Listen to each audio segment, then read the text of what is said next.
Какво означава името Марина? Всички имена носят някакви характеристики. Разбира се, всичко е относително. Трябва да знаем добре за всеки един аспект от живота, за всяко едно нещо. Не случайно съществува този закон, че всичко е относително. И така, какво носи името Маринка?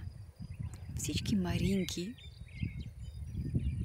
тук що казахме, че всичко е относително и не се отнася за всеки, така че повечето Маринки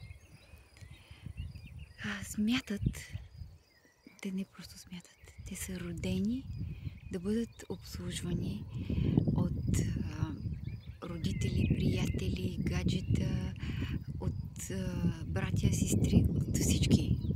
Който е около тях, трябва да се грижи за тях. Това е тяхното мото. Те даже не го осъзнават, просто го налагат.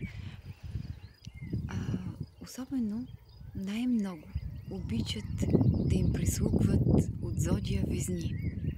Така се попада на Везните, понеже те пък са много грижовни и ето ти е една Маринка. Те са сантиментални.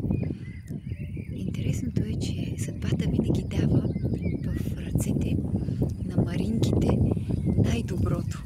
Обаче те някакси не съумяват да го приобщят към себе си. Търсят в най-доброто, търсят нещо друго. И след това го изхвърлят като букук и търсят нещо по-хубаво. Обаче съдбата отново им го сервира. Да, те са късметливи. Маринките, освен това, са много нежни, галантни,